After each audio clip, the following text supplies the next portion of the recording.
Good evening, you're watching World News Tonight on TVP World. I'm Aaron Darman. Ukrainian President Volodymyr Zelenskyy says he will speak with Donald Trump in the coming days over a draft peace plan reportedly backed by Washington. As we go to air tonight, President Zelenskyy says he's received the proposal, which some fear will amount to a capitulation of Ukraine. In just a moment, we'll go live to Kyiv on this developing story. But first, the latest headlines. Warsaw demands Belarus extradite the suspects accused of railway sabotage. On the other side of Belarus, Lithuania reopens its border crossings with the Russia ally. And a leading Polish drone manufacturer prepares to go public on the Warsaw Stock Exchange. But let's go straight to Kyiv tonight, where our correspondent Oz Chatterjee is standing by. Good evening, Oz. So what do we know about this draft plan, and how are Ukrainian officials responding?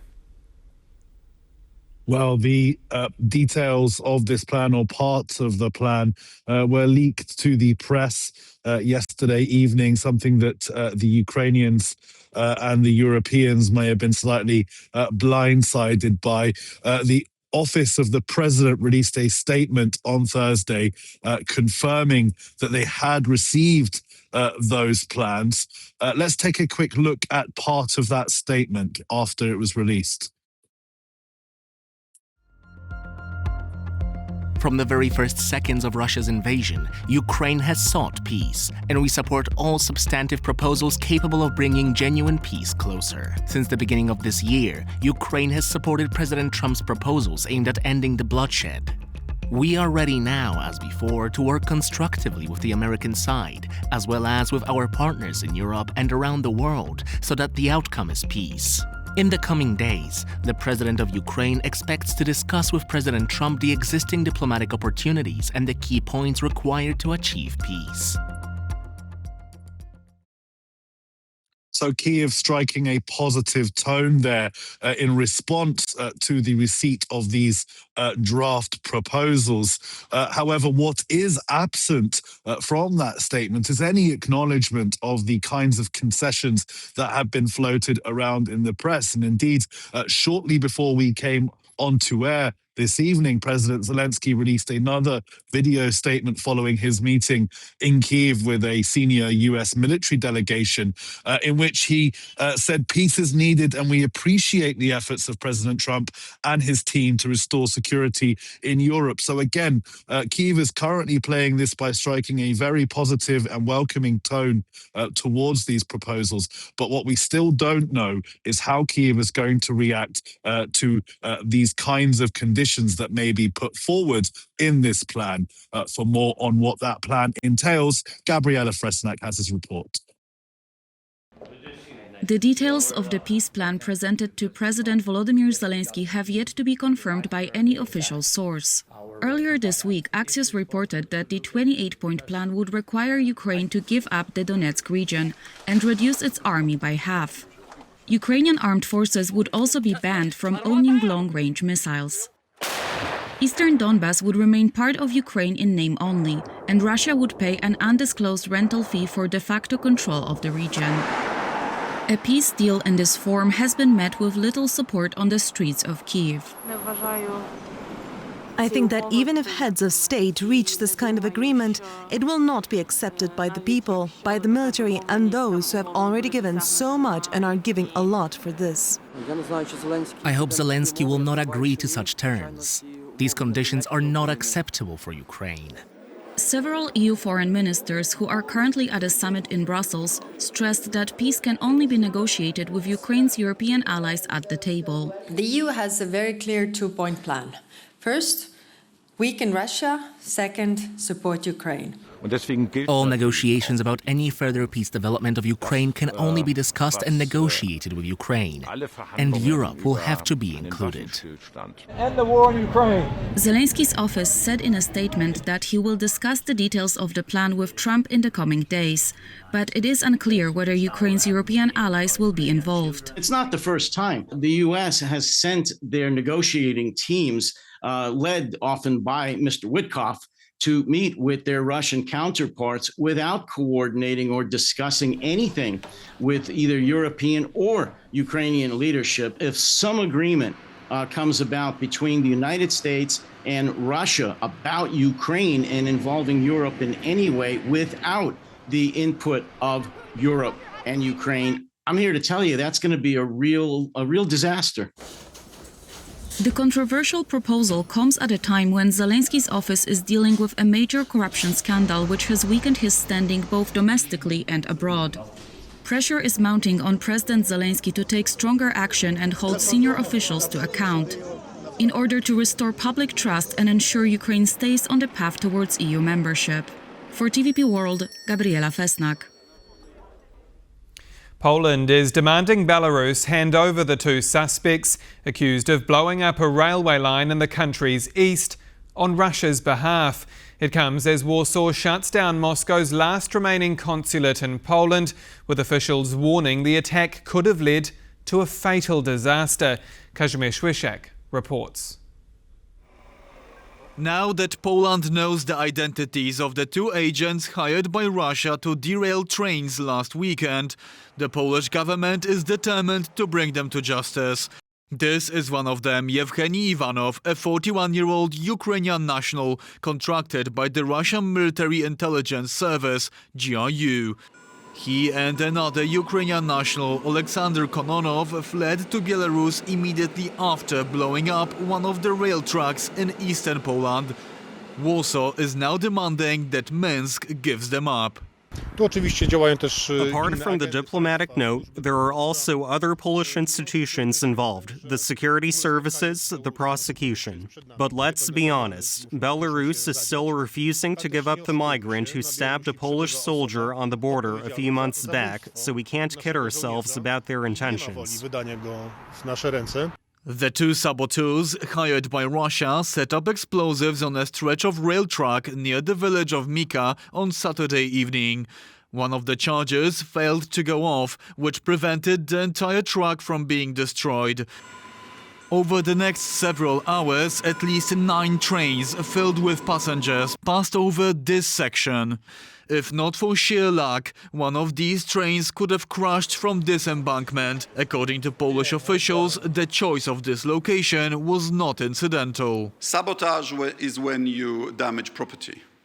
When your intention is to kill people, that's no longer sabotage, that's state terrorism. On Thursday, Polish Foreign Minister Sikorski traveled to Brussels and told his European counterparts that they should look at this incident in Poland as a warning. Obviously, colleagues were appalled, and everybody needs to revise their security procedures. Russia is clearly escalating. This attack is indeed an example of a major shift in Russia's approach to hybrid war. It means Moscow is now ready to take the lives of European citizens through acts of sabotage. It's getting very close to being clearly very dangerous for not only citizens of the countries in this situation is Poland, but on a bigger scale. Article 5 of the NATO treaty says an attack against one is an attack against all. But analysts are uncertain what would have been the alliance's response if the operatives hired by Russia succeeded in derailing a train in Poland.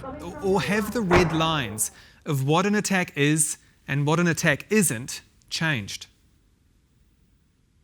I believe that that's why I'm talking about the possible emergency meeting, because I think that that clarification has to be more clear, because clearly the modern war is different than it was before.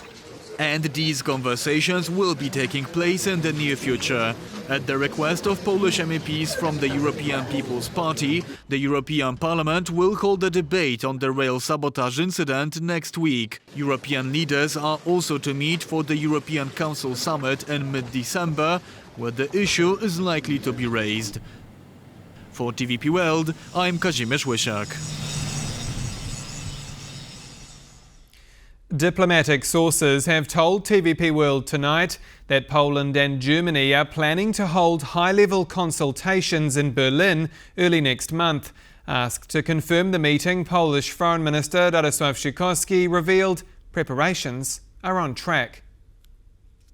Can you confirm at the beginning of December there will be a government consultation between Poland and Germany? And if so, what are your expectations for this meeting?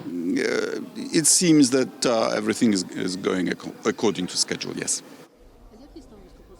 The talks are expected to focus on bilateral relations, the war in Ukraine and wider European issues. German Chancellor Friedrich Merz and Polish Prime Minister Donald Tusk are also set to attend, according to TVP World sources, though Sikorski did not provide any further details.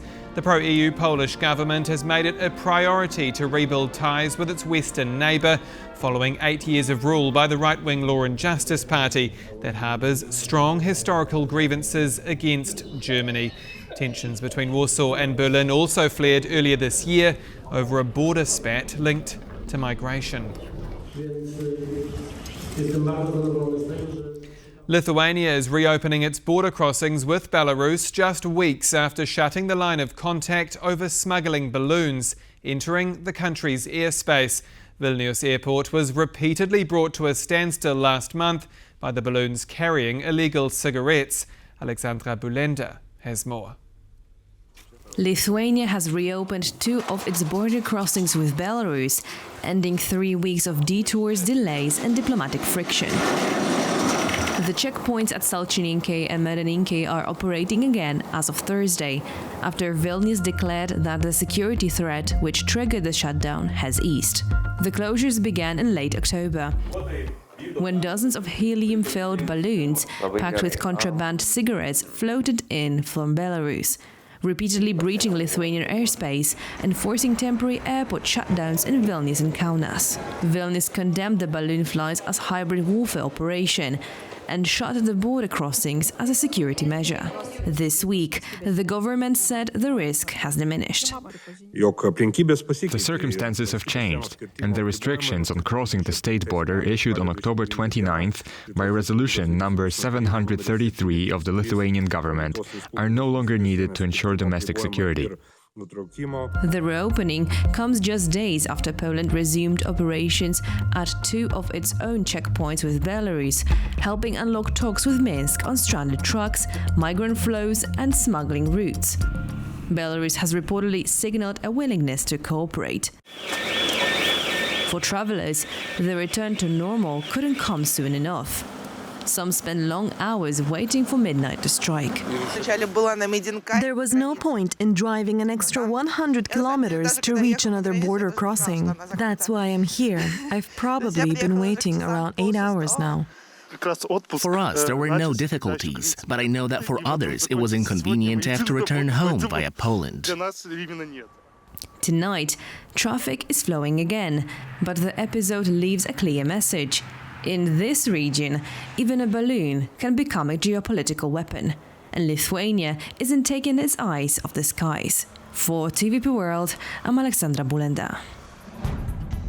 And in breaking news, as we go to air, smuggling balloons from Belarus have again disrupted air traffic at Vilnius airport. We'll bring you the very latest as it comes to hand, right here on TVP World. One of Europe's top drone manufacturers is set to go to market as demand builds for new weapons. Polish defence contractor WB Group plans to debut on the Warsaw Stock Exchange as early as next year, with its financial results stronger than ever before. Maciej Wilowski explains.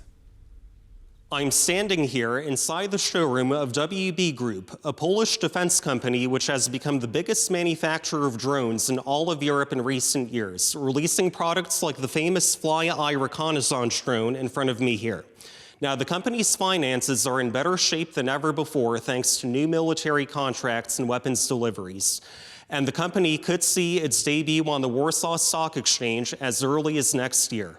The timing of that debut could depend on how much funding the company receives under the EU Security Action for Europe, or SAFE program. We will need some additional financing, and there are multiple options being assessed, of which going onto the Warsaw Stock Exchange would be one of them. Now, we may not take that option, but it's definitely something we would like to explore. With a plethora of new contracts and weapons deliveries, WB sales more than doubled last year, while profits nearly tripled. And as Europe rearms, with NATO countries pledging to spend 5% of their GDP on defense by 2035, this could be just the start of the company's success. There's a rearmament of Europe. This is going to lead to opportunities, and I think we're only on the start of our growth journey. If you look at how much we've grown in the last few years, it's been spectacular growth in terms of the number of sales, the number of people that we've brought in.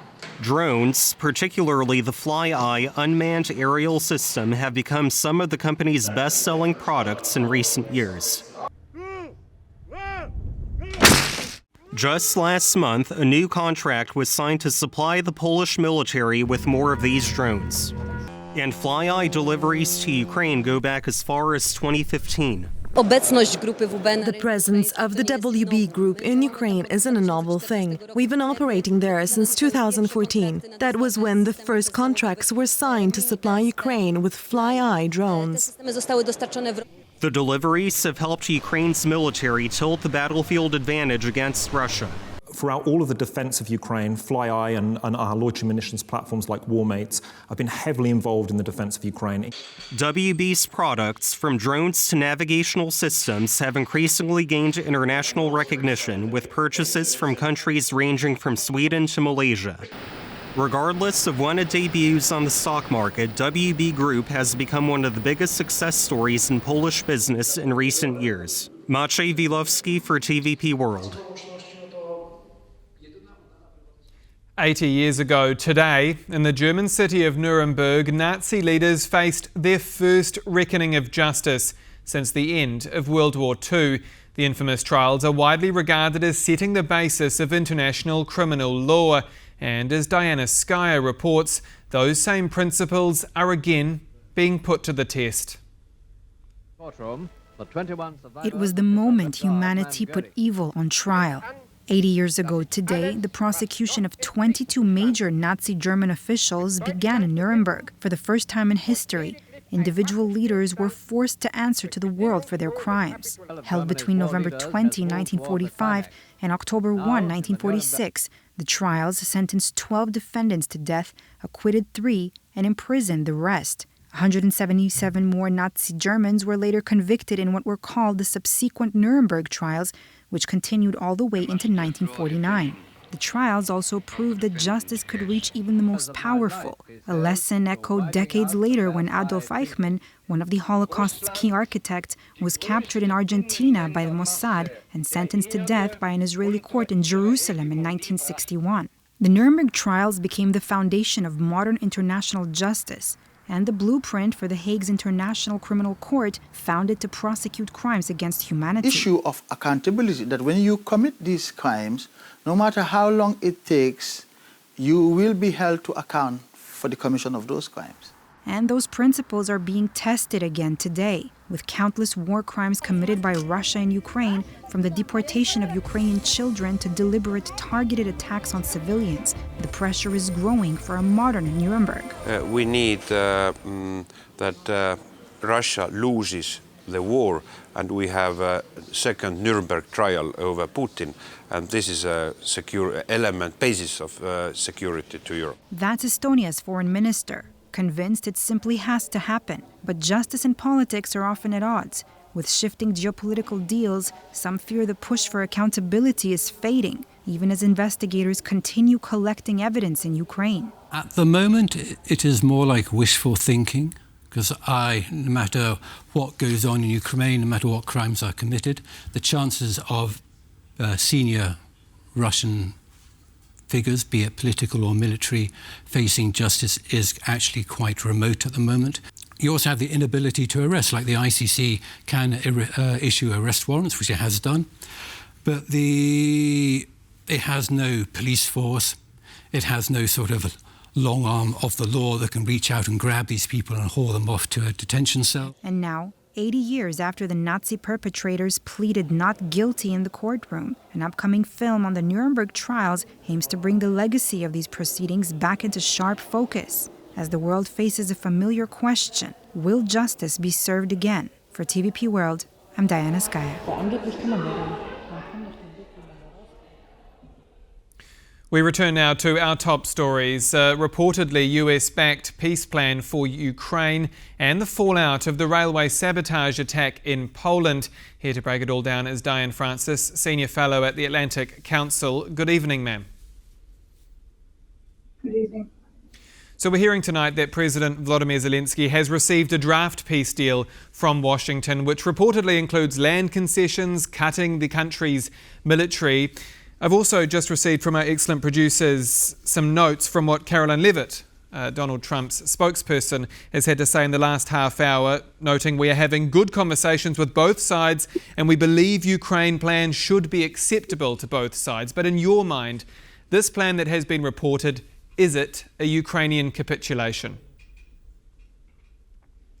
As stated so far, absolutely. But you've got to understand that this is Russia's version of what they want to have happen. This is not Ukraine. So Ukraine and Europe as well are going to be analyzing, mulling over, and coming up with counter-negotiation proposals. It's absolutely unacceptable what this 28-point plan allegedly contains. It includes things like, as you mentioned in the lead-up, severely curtailing the militarization of Ukraine, letting Russia keep all of the territory it's conquered this time and then some, no reparations, no call for a ceasefire. The whole thing is very provocative and very difficult to understand, but for the fact that this terrible possibility has been made public because Russia, Putin smells weakness in Ukraine with Zelensky's current corruption scandal engulfing his government. So I think that is one of the trigger points. The other trigger point is Trump's negotiator, Witkoff, has been completely insensitive, I think, to both sides' concerns. And, you cannot have Russia end the war, keeping whatever it stole, not being subject to war crimes, not paying reparations, and all the concessions coming from the victimized country, not the perpetrator. It would be the worst precedent, I think, in history, equivalent to the Munich Agreement in 1938, where Hitler was given a slice of Czechoslovakia in return for which he promised not to take any more. And we know what happened. The Second World War happened. Well, I guess the question is, after months of diplomatic back and forth between Kyiv, Washington, Moscow, is there now a risk that we're seeing Donald Trump's White House say to Vladimir Putin, you know what, whatever, go for it? It looks that way. It almost looks that way. I find that hard to believe. I think that a lot of goodies, business-wise, resource-wise, have been dangled in the faces of the White House people by Russia. On the other hand, looking at it from the other way, all the pressure should be on Russia because Russia is economically collapsing. Russia's not winning this war. Russia can't use its ultimate weapons because it would be vaporized. So, Russia really has less leverage than Ukraine, and yet the Americans are giving credence to Putin's wishes, which are totally one-sided. I find the whole thing very strange. Some people think that Putin has had control over Trump for various, imaginary reasons. Who knows? I just think this is the worst negotiation tactics that I've ever seen, where you award that you give one side concessions and don't extract anything out of the other. It's crazy. Let's talk about leverage, because I have a column here from the Financial Times that's headlined, "Trump flattery will get you nowhere." I mean, have European leaders, especially in Brussels, and I'm thinking of the likes of NATO Secretary General Mark Rutte calling Trump, quote, daddy. I mean, have they tried to flatter the president and I guess instead ended up humiliating themselves and ultimately failing to move the needle on Ukraine? No, I think they had to do what they had to do. You had to suck up to this guy. Look, the big danger was always and still remains that he would pull out of NATO. A NATO without the United States is a paper tiger, and that is really scary. And so while they remain committed, whether it's through flattery or other goodies, like, obviously he now is not, the Americans are supplying weapons to the Ukrainian effort, and they're being paid by the Europeans, not by the Ukrainians, and they're not paying for it themselves. So he's pulled off an incredibly savvy maneuver in getting the Europeans to pay for all of the American weapons that help Ukraine. But now he's talking, I think he's a very difficult personality. I think he's very egocentric. And he is flattered by the whole world. Let's face it, he's the most powerful man in the world right now. So I don't think Europe should be humiliated by it, but I think they should learn from it. And obviously that is number one, do not rely on him. Number two, do not rely on what he promises. And number three, build your militaries as fast as possible. So what should they do next? I mean, in these, I guess, next few days, weeks, what is the imperative thing that European leaders now need to do? Well, they are leaning and pressuring all points in the United States that they believe will be amenable to what's going on. The Munich Agreement analogy is frighteningly identical, and that message has got to be brought across. There's other kinds of quirky things that are allegedly in this proposal, but we don't know the proposal yet. They've been playing fast and cute with it as to whether it really existed or not, and then now we find out it did, and with sources, and it's a lot of guesswork. But one of the proposals is that the Russians would be allowed to keep all of the land they have stolen, and get some more and pay rent to Ukraine for the use of this land, as if that rent could ever be counted on and collected in a court. In what court? They flout the international court with their war crimes. So we're dealing with a lawless predator, and I just think that Trump's better move would have been, and still is, to pile on even more sanctions. And there is a bill in Congress now that would bring tariffs up to 500% for China, India, Hungary, and anybody who buys his energy. These kinds of things are very effective, and I think that's the only leverage that would work with Putin. Now, we're running out of time, but I do want to broaden this discussion out on Russia's threats, because I also want to ask you about this weekend's attack on Polish soil. Officials say it could have caused a mass casualty event. Polish Foreign Minister Radosław Sikorski is calling it an act of state terrorism. Is Europe and NATO passing or failing this latest test linked to the Kremlin? I think that, and we've had this conversation before, that Putin has been attacking NATO for quite some time now. Drones and this and that. Look, all kinds of hybrid warfare behaviors, assassinations, exploitation, sabotage, all kinds of stuff. And the train in Poland is just, the most blatant. But of course, it was very cleverly done, in which you have two Ukrainian nationals doing the deed who are from Belarus to remove the guilt from Russia. But we know who's done this. No, make no mistake, NATO has been under attack, and they've got to finally say we have, and they've got to start to do whatever is required to stop these attacks and fight back. He's just having a good time. The other point I want to make is that I wrote about the corruption scandal in Ukraine, and I know a lot about the white-collar criminals and oligarchs inside Ukraine. A lot of it was traced back to the culprits in that piece. There is Russian fingerprints all over this corruption scandal.